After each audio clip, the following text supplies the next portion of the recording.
Good morning, planet Earth, and welcome to the fucking news with me, Deke Jackson, on the 23rd of October, 2020. And now, if you're wondering from looking at the thumbnail if I have become a Trump supporter because of MAGA 2020, I should like to assure you I have not. In fact, MAGA 2020 is in the thumbnail and title of this video because it just happens to be President Trump's Twitter password. And if you'd like to go onto Twitter and pretend to be President Trump, I suggest you go there as soon as possible before he changes it, which he's probably done already, but we can dream. Yes, indeed. Never mind the debate. The hot news this morning in the world is Donald Trump's Twitter account was hacked by a man in the Netherlands after he successfully guessed the president's password was MAGA 2020.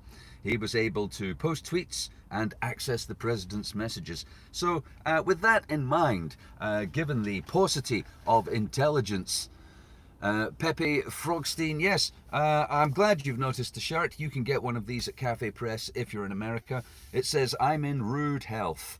I'm in rude health. I don't need a mask, a test, or a vaccine." Okay, so fuck you. And if you'd like one of these in America, go to Cafe Press/Deke Jackson. And if you'd like one anywhere else in the world, get in touch with me, PM me on YouTube, or visit my website, dekejackson.com. We are the new Jews. I don't know how many of you have heard me, DJ Beto, good morning, mention this before, but those people who do not accept tests, vaccines and wear masks, we are the new Jews. We will be pilloried, rounded up and subjected to, in the beginning already, scorn, distaste, approbation, and soon you will be subjected to compulsory testing. Compulsory testing followed by your rights being limited if you haven't had the vaccine. See yesterday's news where the World Economic Forum is backing a common pass scheme. The common pass scheme means that if you've had the vaccine, then you'll be allowed to fly on aeroplanes, travel on buses, trains and so on. It's a bit like totalitarian fascist China, except for you. It's a lot like totalitarian fascist China, except for you. And it's coming to you real soon. In fact, we're working on shipping that out before Christmas. So get your "I'm a New Jew" shirt. I'm working on some tasteful armbands and patches you can sew on as you stand in the gulag waiting for your food ration and the injection of goo, specially designed by the World Health Organization. I digress. On with the show. So make America great again and hack President Trump's Twitter and post your own meaningless pish. So, the debate. Oh, wasn't it great? I don't know, I didn't watch it. Was it? Was it good for you? I actually watched, I did watch the replay, and when they were coming on the stage, I thought, man, it looks like they're going to give retirement speeches. Surely these people aren't vying for one of the most powerful roles on earth. Surely these stumbling, mumbling, possibly, dementia-ridden fucking granddads are not the best America could come up with. Is that the best? I mean, I'm not a eugenicist or anything, but isn't the idea when selecting your leader to pick the most rampant, virile, go-get-em, enthused and, somebody with a bit of vim, I might venture. This looked like two old men taking the stage. Yes, Pepe Frogstein, I'm surprised both of them didn't drop dead. I'm surprised they didn't wheel them on with nurses in attendance. Really? This is the best you can do, America? You deserve one of them. You really do, America. You deserve one of these aging fucktards to be your president. Because if you sat still and allowed that political process to be what, passes as your society in America, well, you fucking deserve it, man.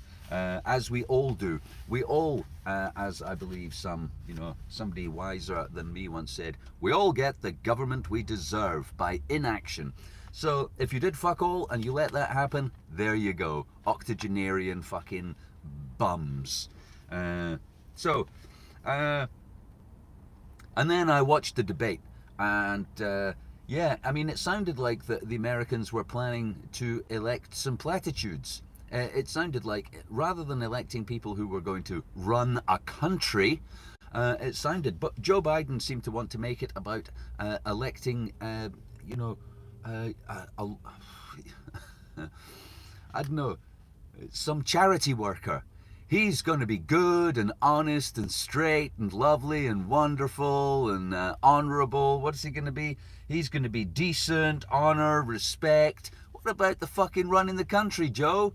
Eh? And if you have so much decency, honor and respect, where was it when you and Obama were signing all of those Hellfire missile assassination orders, yeah? While you were maintaining Guantanamo, even though you said you were going to close it. Honestly, Joe Biden is a lying, tossing wanker. He has got no decency, no honor and no respect, and if he tries to sell you some, I would want to have a look in the bag. As for Donald Trump, I paid my taxes. I paid my taxes. I prepaid my taxes. Did he? I don't really care whether he paid his taxes. Again, these people are planning to run your country, America, planning to run your economy, your global affairs. Shouldn't they have more going for them than, as Trump said, I ran because of you, Biden. I ran to be president because of you. How about you run to be president because you think you'd make a good job of being president? You know, if I wanted to be your pizza delivery boy, it would be because either A, I need the money, or B, I really like delivering pizzas. I wouldn't apply to be a pizza delivery boy because I saw somebody else delivering. Hey, that pizza delivery boy is rubbish. I think I will just going to do the job just to show him up. Yeah. And Trump, why couldn't you have run against some other president? There were loads of shit presidents before Obama and Biden. No, I'm afraid I found the whole thing rather pathetic. Calling Trump racist and, going on about his taxes and slagging him off as a person is fairly common currency in an American election. I'll give you that. And Trump and Biden both had a good shot at it. But at the end of the day, they're both a pair of bumbling, septuagenarian, lying tossers. And you should vote for neither of them, in my opinion. But I'm not American, so I could give a fuck. The USSA has become pathetic. I think there's nothing more dangerous than an animal that needs to prove itself. Okay, so as I have bought the Scottish edition of a newspaper, I would like to point out some things which are common to everybody's experience in Europe and the Western world at the moment. Nicola Sturgeon says, this is the front page of the newspaper, get ready for a digital Christmas, okay? Because you're not going to be allowed to visit your family, because Mein Führer, Nicola Sturgeon, says you're not allowed to visit people, not even your mom, your dad, your brothers, your sisters. You have to limit your social interaction. So get ready for a digital Christmas. Wow! As if on cue, this is perhaps what she has in mind. Get ready for a digital Christmas. Rush out and buy the new iPhone 12 with 5G. All right? Okay, so here's another little observation I'm going to make. There's a picture of Nicola Sturgeon, okay, standing at a lectern. You've probably seen pictures of Donald Trump and Boris Johnson standing at a lectern, because that's basically the abiding imagery of this pandemic. Not mass graves, dead bodies piling up in the street, queues of ambulances at the morgue. These are not the abiding images of this pandemic. Why? Because there are no mass graves or, queues of people at the morgue. There are not enough people dying for you to get that kind of footage. Instead, this pandemic's imagery can be characterized as some lying politician telling you some pish that does not logically add up. And that's what this pandemic amounts to, and that's why the imagery is so consistently politicians and experts standing at lecterns. And because of the pandemic, which we're telling you all about right here from this lectern, I must announce new draconian laws governing your movements and behaviour. So, Nicola Sturgeon, I'm sure this isn't the digital Christmas you had in mind, but fuck you. That's the kind of digital Christmas you, Boris Johnson, and the President of America, whoever he may be, are getting from me. That's my digital present to you. You and your pandemic and your plans to keep old people alive 6 months longer than they should be by stripping me and the rest of the world of our liberties. Merry Christmas. When it comes. I'm paying my taxes in advance. Okay. So yeah, ethical hacker gets on Trump's Twitter. While you're at it, try Trump's PayPal, his try his iTunes account. Because Trump's a man of little brain, I would say. And I reckon if you were to try MAGA, you might also try, I don't know, what else could it be? The Donald. Try the Donald. I think the Donald would be quite good, followed by his birthday. That might be quite a good one. All right, what's in the news? Not much. Must be a slow day. So Joe Wicks, who is a celebrity workout person. He has a large following on social media. Joe Wicks will attempt to work out for 24 hours for children in need and admitted he could burst into tears during the challenge. He's hoping to raise millions after revealing he signed up for next month's ordeal on the BBC's Children in Need telethon. Americans, I'm sure you'll be familiar with the telethon. Joe, who's hugely popular on social media and is worth multi-millions, you're a fucking tosser. Cut the kid a check. Cut the kid a check. I don't want to watch your scrawny fucking legs bouncing up and down some, hamster treadmill so you can raise 50 grand and pat your virtue signaling ass on the back. Cut the kids some check. Stay at home. Work on yourself. Really.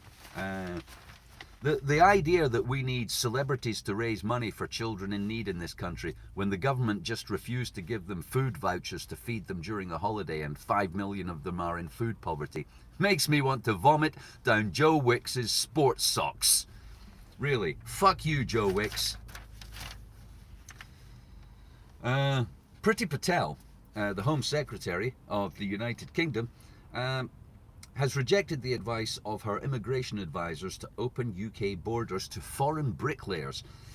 She is refusing to put bricklayers on a list of skills shortage that would allow bricklayers from foreign lands to get easy access to immigrate to the UK. And she says, Miss Patel says, I am standing up for the white van man across the country. That is why it is right we focus on the needs of British people. Well, Priti, I wholeheartedly agree with you.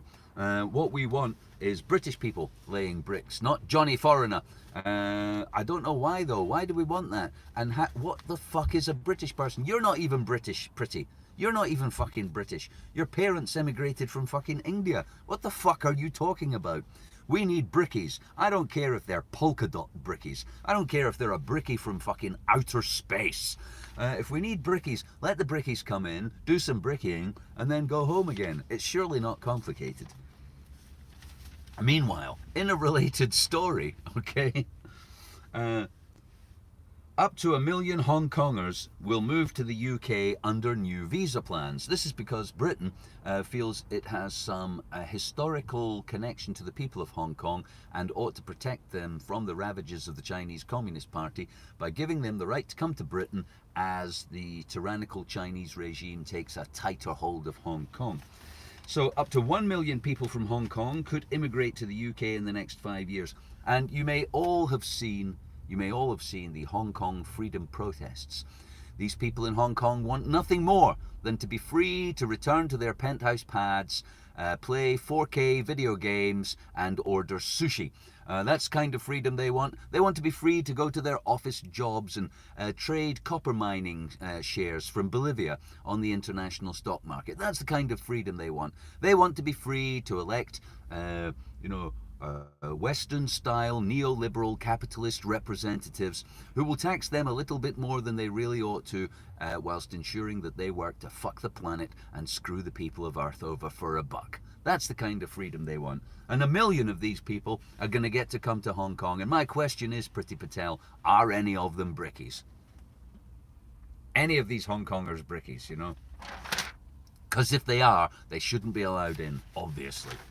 Now, what we want are nice, good mathematicians and capitalists. News about Scotland, blah, blah, blah. Here's a nice picture. It's Gail Porter, Stuart Semple, and Eek the Clown queue for, I don't know what. It's an art installation. It's called the Artists' Job Centre. Here we go. It's the Artists' Job Centre. There they go, artists queuing outside a job centre, and they want the government to give them money.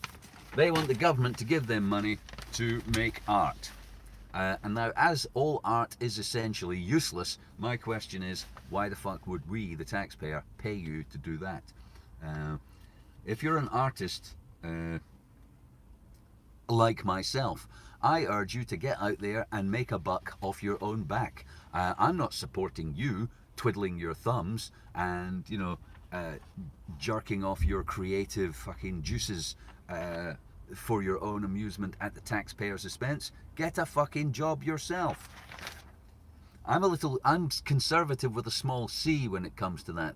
I don't want to pay you as a taxpayer. I don't want to pay you anything. Get off your back side. Sunak's refusal to give extra support is deeply unfair to Scottish business. There we go again. All of these businesses should go to the wall, and if they don't like it, they should rail against the government. I have a big problem with the lack of rebellion, the lack of complaint, the lack of protest. If businesses had not been bailed out during this fucking fantasy pandemic, then they would surely have complained more. This money that the government is paying out is quite literally hush money. There you go. Here's a couple of million. There's a couple of billion. Here's a few 100 million. Now, just be quiet and swallow the giant cock of lie pish that we are feeding you. That's what all this money is. It's hush money for people who would otherwise be deeply fucking pissed off as their businesses failed and they were forced to rail against the government and take to the streets complaining about the illogical and unreal pandemic that was being foisted on them by this magic jingle jangle podium teenage pish. Toilet rail sales start to surge again. Now I have two thoughts about that. Either people are shitting themselves more because they believe the pandemic, or there's a lot of teenagers wanking off excessively at home. I mean, you really don't need toilet roll in a in a survival situation. Toilet roll is not the top of my list. Food, can you eat toilet roll? I mean, you know, if you're buying toilet roll, I must assume you've got food. Therefore, it's not a survival situation. You know, nobody goes out in the wild hunting toilet roll. Let's go out and hunt some sphagnum moss. Yeah? Oh man, things are really tough. Pepe Frogstein, thank you very much. I shall buy a donut on your behalf, or on my behalf, in your honor.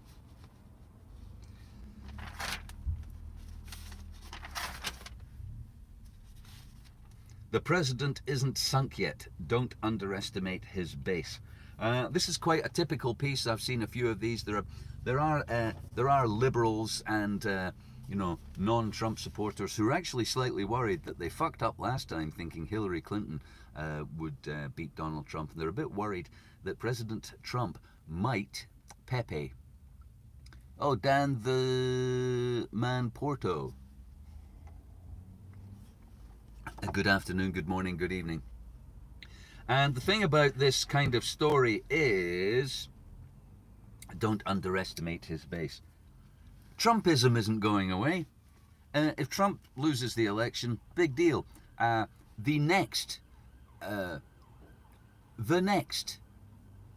president of America, who is Republican, will be just like Trump, but he'll be better. Trump is just like a learning curve. Trump is a learning curve for Trumpism. Trumpism's not going away. Don't underestimate Trump's base, because they're not going away. You can't unelect America. Now, I know America's divided, on certain lines, and that's just life. I think America is going to have to come to terms with the fact you can't belittle and heap scorn on and ignore and wish away half of your country and its thoughts and expressions and desires.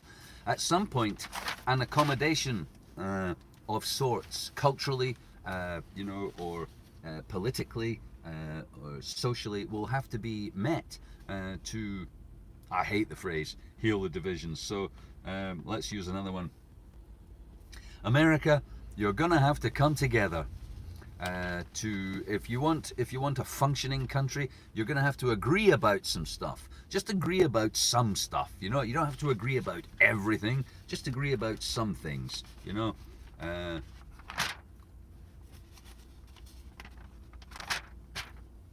might want to agree, to begin with, that climate change is real, and you're going to have to do some shit about it.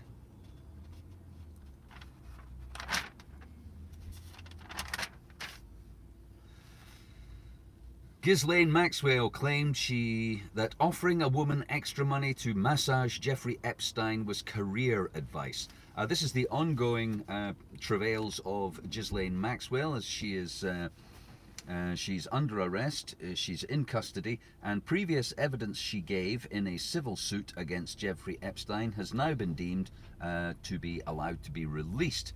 And this includes her advising somebody to take extra money to massage Jeffrey Epstein. And she says, "I was always happy to give career advice to people. So in the context of advising people for work opportunities, it is possible that I would have said she should explore giving Jeffrey a massage as an option. Open brackets, happy ending, extra $50.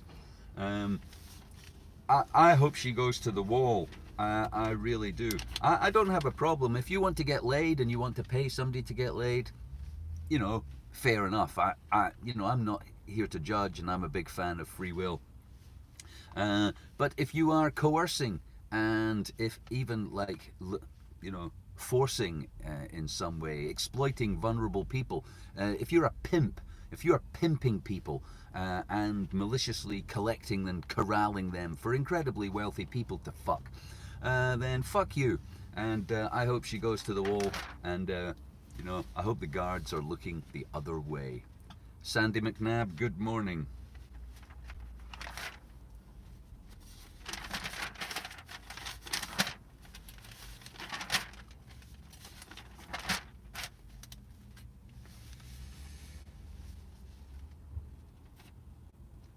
So there's some international news here, but it's all pretty much of a muchness.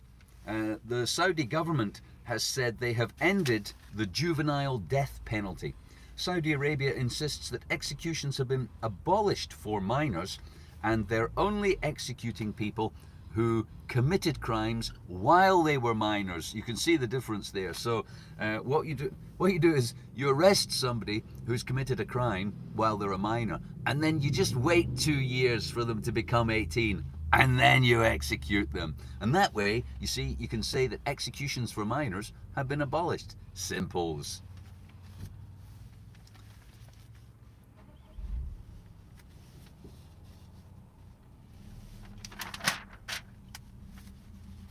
And that's about it for the news. Then it's the media, and that's a load of pish. And the Spurt.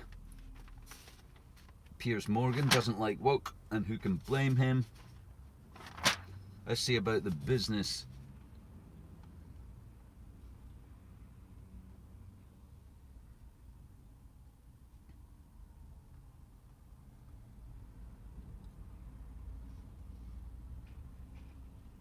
Yeah, that's about it, really. So, the presidential debate. Not much grist to the mill there. America, if this is the best you can do, I'd wait for the next election, because somebody like Trump, but who's Not Such an Idiot, Alan Gill, hi, Galley. Yeah, in 4 years' time, somebody like Trump, but better. Somebody less given to stupidity, narcissistic, navel-gazing meism will come along. Somebody with slick performance and delivery. Somebody younger who doesn't look like they're about to need the blood of an infant injected into them. They will be along because Trumpism is not going away, whereas Bidenism, who the fuck has heard of that? Or Obamaism, or, you know, whatever the Democrats have got. The Democrats don't really have anything, do they? They're just kind of like middle class. Can't we just all be rich and have you clean our houses for us? So, my advice, if you're in America, don't vote for any of these fuckers. And my advice for the rest of the world, get yourself a New Jew t-shirt. Honestly, this lie is so big, we can't see the edge. It's not over yet. The things that are coming down the road are not nice, and we should resist. Thank you. I'm not running, but I thank you for your nomination. Meanwhile, I'm off to have a great day, and I hope you have one too. I'll see you tomorrow. So long.